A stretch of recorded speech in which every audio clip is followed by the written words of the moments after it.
It was wacky, bold, loud, colorful, but above all, creative. It featured talking fish, a talking chair, singing flowers, and even a pterodactyl. It took children's programming to an entirely new level and captured the imagination of a generation of kids. It was a wild and nutty place to be, but you and all your friends were invited. Because when you landed there, you landed in a place where anything can happen. I'm Jamie Logie, and this is Everything 80s, a podcast that looks back on a decade that forever changed the way we dress, consume, and connected. And today, we go back to 1986 to revisit one of the most groundbreaking kids shows of the decade and of all time. So let the fun begin. It's time to let down your hair. This is the history of Pee-wee's Playhouse.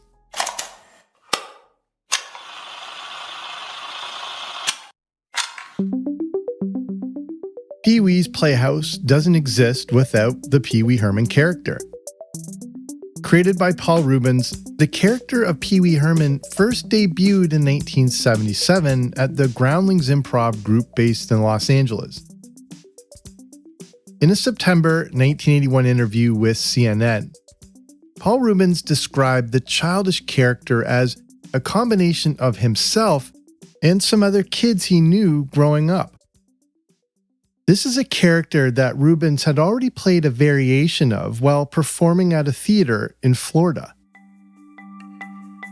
The character soon became quite cartoony, and this is when he developed the distinctive, nasally Pee Wee Herman voice. A voice I tried to copy and do myself so much that my mother completely banned me from it.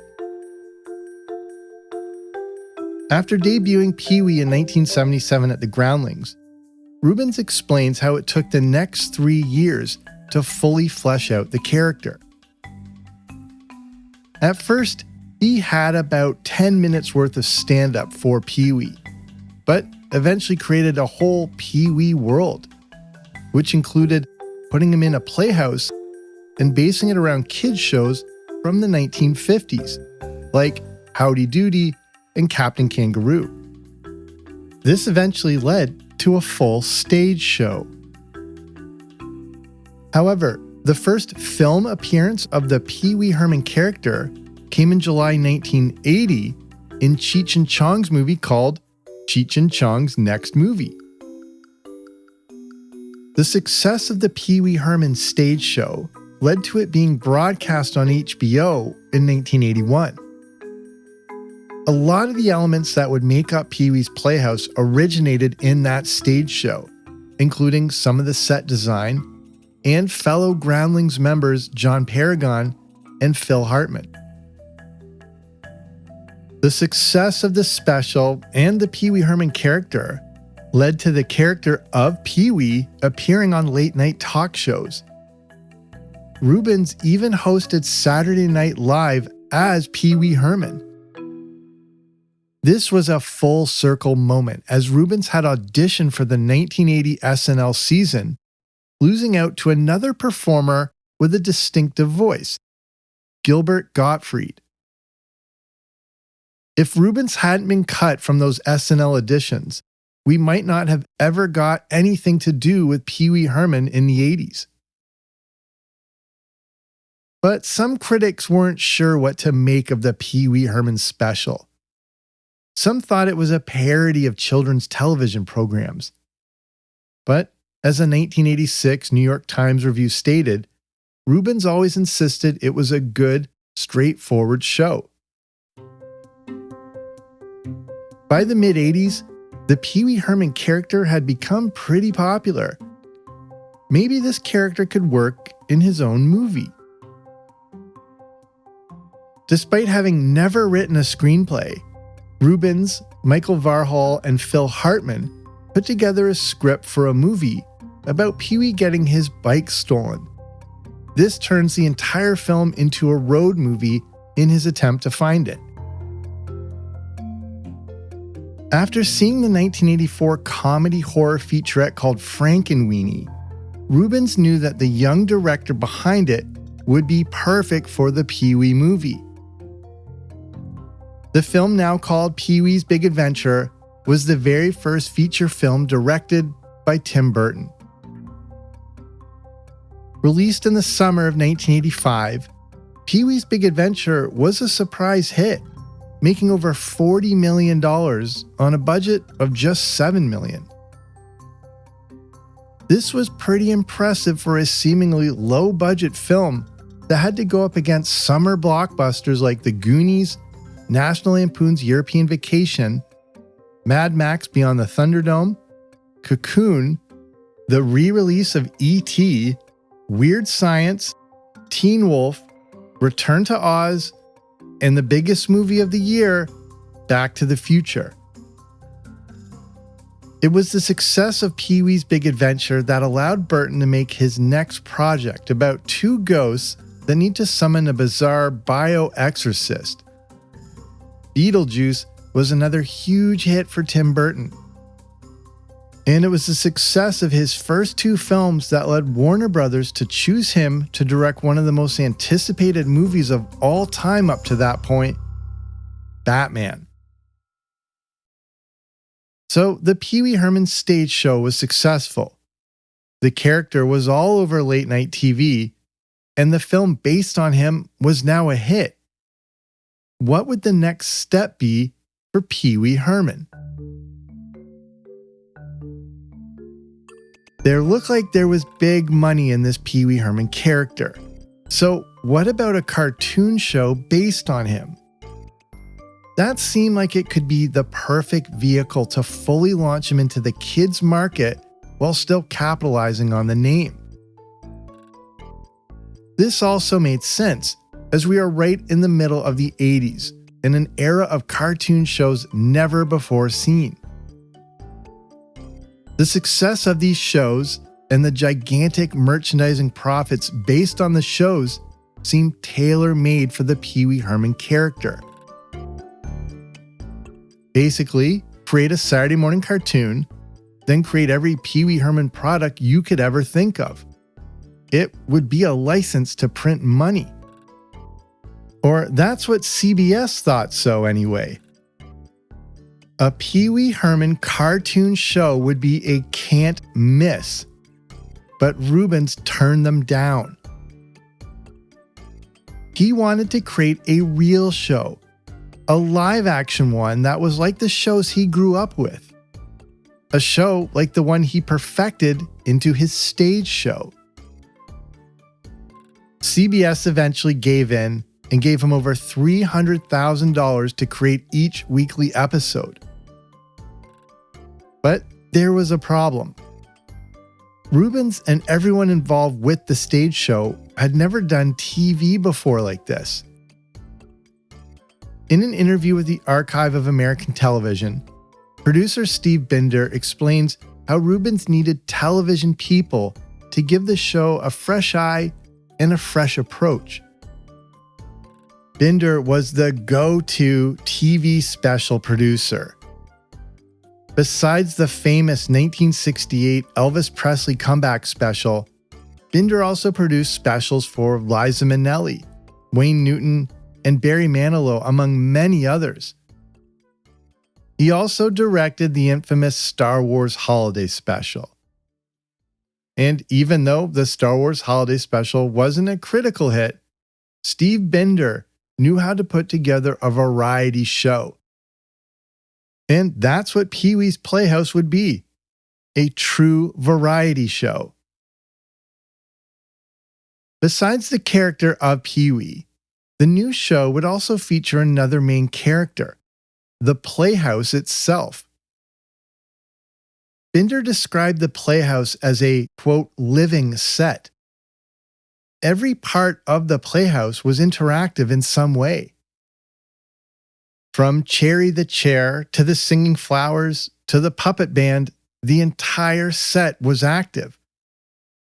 From Conky the Robot to Globy, to Magic Screen and Mr. Window, nothing on the set was really static. Pee Wee's Playhouse was alive and moving. If the show itself wasn't already unique, the production behind it would be too. Pee-wee's Playhouse was shot on 16mm film. This meant the crew couldn't look at daily footage and had to wait for the film to be developed. This made it hard to know if a show was working or if there were many technical errors.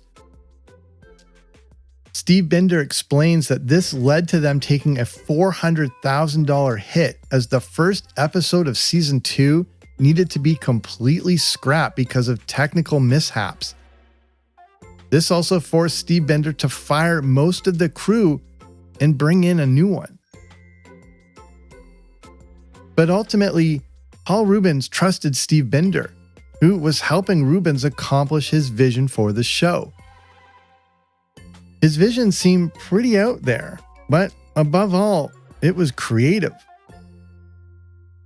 The show had an educational component to it, but leaned more towards the entertainment side. It was artistic, wacky, and bold. It was weird but fun, and you couldn't take your eyes off it. Pee-wee's Playhouse was live action, but featured claymation segments. There were also animated segments, where the king of cartoons shared cartoons from the golden age of animation, usually ones from the 1930s. Each episode would also feature a running theme throughout it. In Season 1, Episode 9, there's a monster on the loose. Episode 13 is centered around Pee-wee throwing a party for all his friends. And then in every episode was the secret word. Anytime that word gets spoken, everyone is instructed to scream real loud. Was the secret word actually a strategic mechanism to keep kids engaged and focused as we waited to hear the word scream real loud, which ultimately led to us watching the entire show? But no matter the theme of the episode, and if there were any conflicts, everything was always resolved by the end of the episode. Everyone at Pee-wee's Playhouse worked together, and they came together in the end.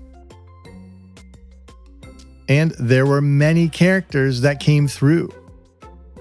Besides Paul Reubens, some of the core performers of Pee-wee's Playhouse include Lawrence Fishburne as Cowboy Curtis and John Paragon as Jambi the Genie. Paragon also voiced Terry the Pterodactyl. And if you're a big fan of the movie UHF, as I am, you know John Paragon as Richard, the son of the evil R.J. Fletcher. Lynn Marie Stewart played Missy Vaughn. Stewart goes back to the Groundlings in the 1970s and originated the character in the 1981 stage show. Stewart played Lillian's mother in Bridesmaids and is also Charlie's mom on It's Always Sunny in Philadelphia. And then there was Phil Hartman from Saturday Night Live, the voice of Lionel Hutz and Troy McClure on The Simpsons, and he played Captain Carl. Any great show is elevated even further by a memorable theme song. And Pee-wee's Playhouse gave us an intro song as wild and wacky as the show itself.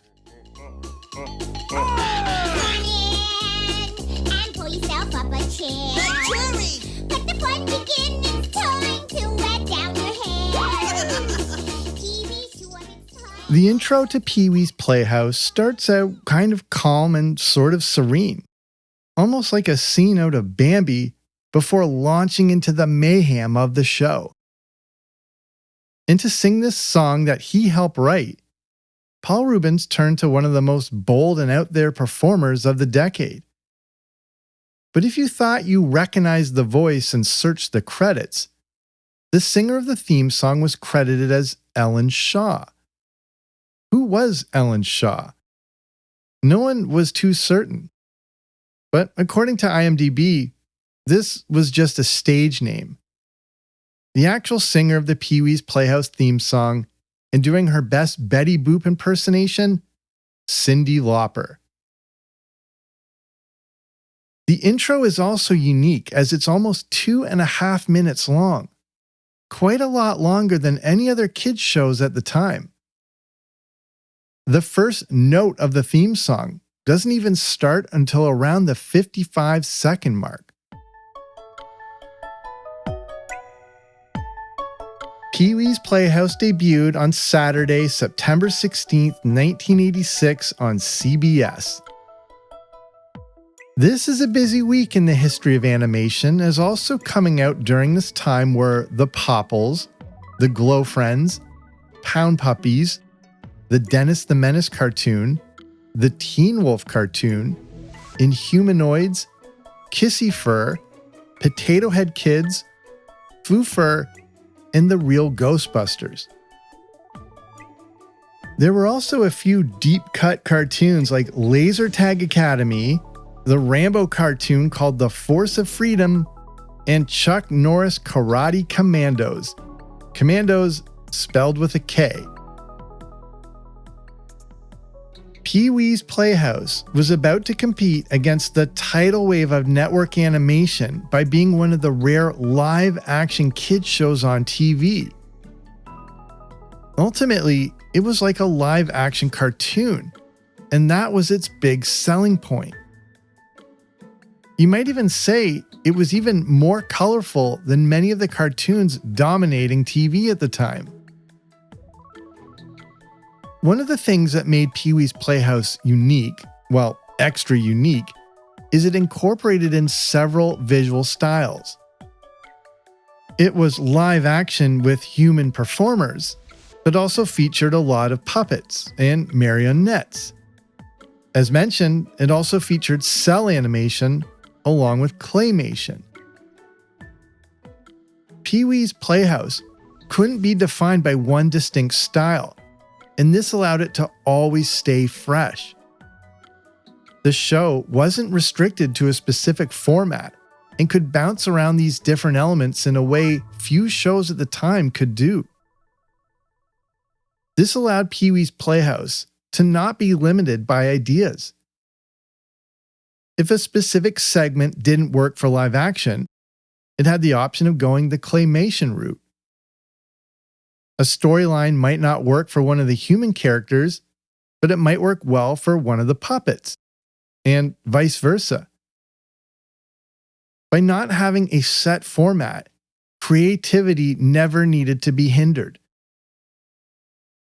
Speaking of visual style, the entire look of the Pee-wee's Playhouse set is a combination of a kitschy 1950s pop art style and the new Memphis design, which made use of that style.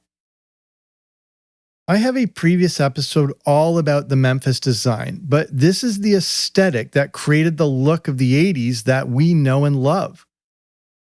The Memphis design or Memphis style uses bold, neon and clashing colors, mismatched shapes, squiggly lines, and things like checkerboards.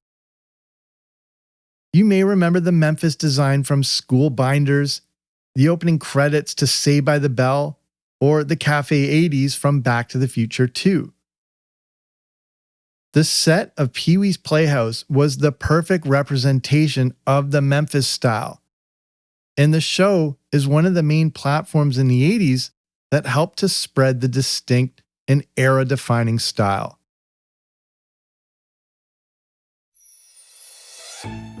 Kids loved Pee-wee's Playhouse, and it was a bit of a critical darling too.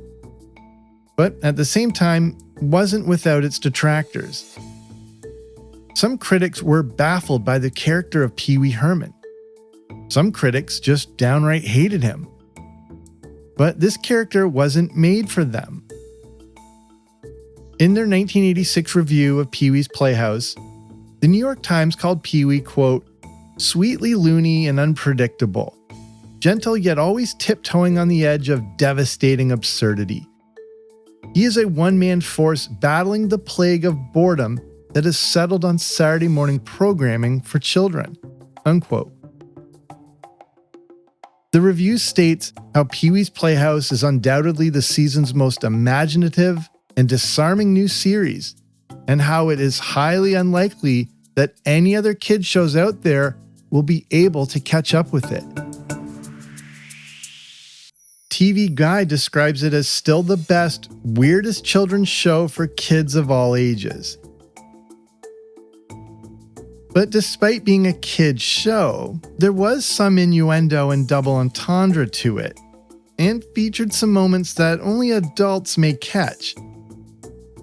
Pee-wee's Playhouse was campy, and also featured a multicultural cast and situations. It had an educational component, but never scrimped on the wackiness. One review described it as Mr. Rogers' Neighborhood meets MTV. Just as the style of the show couldn't be defined to one thing, the audience for Pee-wee's Playhouse wasn't limited to one specific age group. A wide range of viewers could tune in and find something to enjoy on Pee-wee's Playhouse. Right when the show debuted in 1986, Paul Reubens also lent his unique voice talent to a new movie about a kid who gets abducted aboard a flying saucer, but dropped off in the future. Flight of the Navigator featured Paul Reubens as the voice of Max, the flying saucer pilot. But interestingly, Paul Reubens was never credited as performing the voice. Instead, the voice of Max was performed by a Paul Mall. This was a way to hide that Paul Reubens was in the movie, and to let his Pee Wee Herman-like voice performance be a surprise for moviegoers. Besides being a hit with kids, people of all ages, and a lot of critics, Pee-wee's Playhouse was also recognized for its production, and over the course of the series was nominated for 15 Daytime Emmy Awards, ultimately winning 6. The show was nominated for and won awards for hairstyling and makeup, art direction, and set direction, along with film sound editing. Then there is the one special episode that is a bit of an underrated gem, the Christmas special. It's the Yuletide gift of the season. Music, mania, stars, and more. The Pee-wee's Playhouse Christmas Special, Wednesday. This is gonna be fun! Airing on December 21st, 1988, the Pee-wee's Playhouse Christmas Special was the only episode of the show to air in prime time. This episode is devoted to Christmas at the Playhouse, with Pee-wee having a very large wish list for Santa. What made this special stand out, besides it being Pee-wee's Playhouse at Christmas, was the endless amount of guest stars. A list that seems to have no rhyme or reason to it. Some of the guest stars of the Christmas special include Mickey Mouse Club alumni Annette Funicello, singer Frankie Avalon, K.D. Lang, Charo, Dinah Shore, Little Richard, Grace Jones, Whoopi Goldberg, Cher, Joan Rivers, Magic Johnson, and Oprah. It's basically exactly what you'd expect for a Pee-wee's Playhouse Christmas special. And I think it's one of those unsung holiday classics. One of the best words to describe Pee-wee's Playhouse is original. During a time of excessive marketing with commercials posing as cartoon shows, Pee-wee's Playhouse wasn't introducing new action figures, vehicles, or playsets every single week that would soon be found on store shelves. That's not to say there weren't commercial tie-ins, but just not on the level of a lot of the cartoons dominating networks at the time. The Pee-wee's Playhouse products came as a result of the success of the show. Associated toys and products didn't drive the stories and narratives of Pee-wee's Playhouse like they did with shows like Transformers or G.I. Joe. Some of the memorable products associated with Pee-wee's Playhouse included smaller action figures of Pee-wee, a posable version of Cherry, and Magic Screen. There was also the pull-string talking Pee-wee doll. Whatever you may do, it's so much fun when he's with you. Banana sandwich? You'll go wacko, you'll go crazy with Talking Pee-wee. Talking Pee-wee from Matchbox for you and your kid. Cherry sold separately. What's that? Major luck! Released in 1987 by Matchbox, the 17-inch doll came in the full gray suit and red bow tie. When you pulled the drawstring, the doll uttered 6 different phrases like, "I know you are, but what am I?" and "Hey, what's that? Made you look." You may also remember things like Pee-wee's Playhouse lunchboxes and even Halloween costumes. Something I begged for at Halloween, but spoiler alert, never got. Pee-wee's Playhouse really wasn't a long-running show and didn't have that many episodes compared to other kids' shows at the time. After debuting in 1986, it ran for 5 seasons of just 46 episodes. Just a few years into the run of the show, Rubens spent a lot of time creating the show along with the follow-up to Pee-wee's Big Adventure, 1988's Big Top Pee-wee.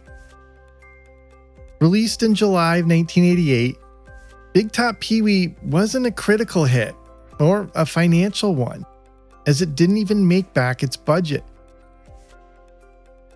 It probably didn't help matters that it came out during that glorious summer of 1988.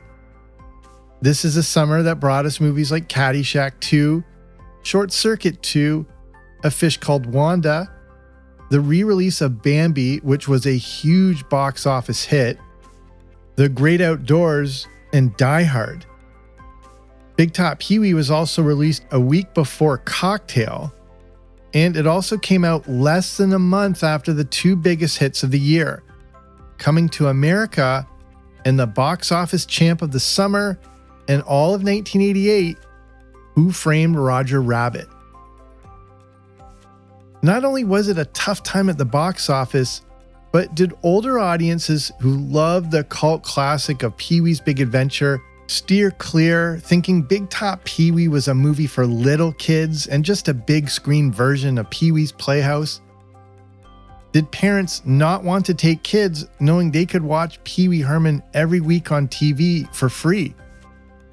Or was everyone just scared of another appearance of Large Marge?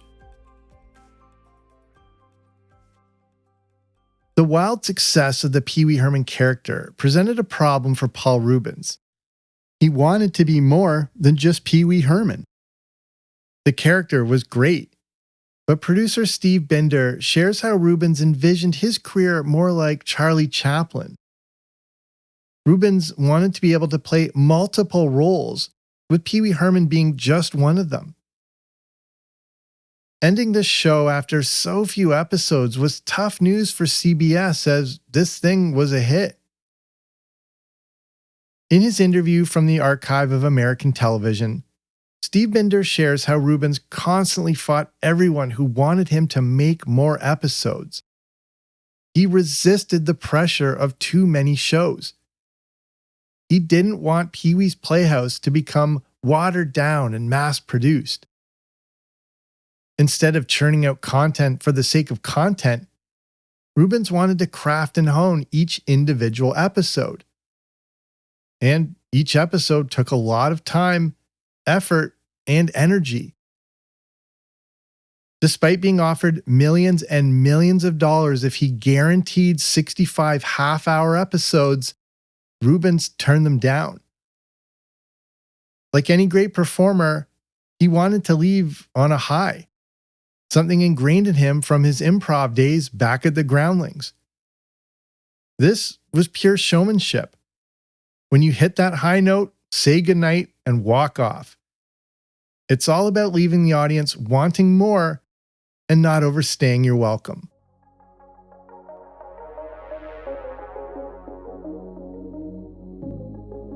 I loved Pee-wee's Playhouse.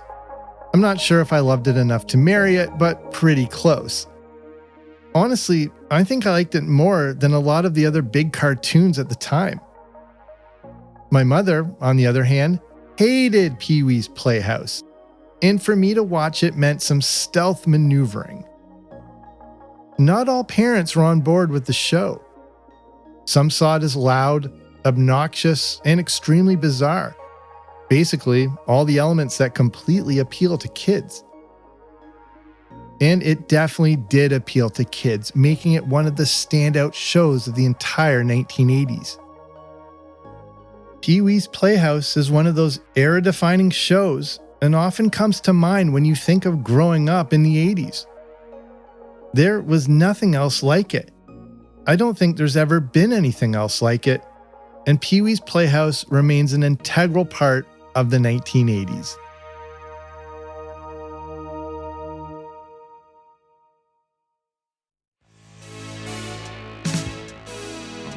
So that's our show. Thank you so much for listening. If you want some more 80s goodness, I have a ton of previous episodes covering all the things we love best about the decade. If you haven't already, be sure to subscribe to the Everything 80s podcast wherever you listen to podcasts so you don't miss out on new episodes. If you like movies, you may want to check out the Everything 80s movie review podcast over at patreon.com.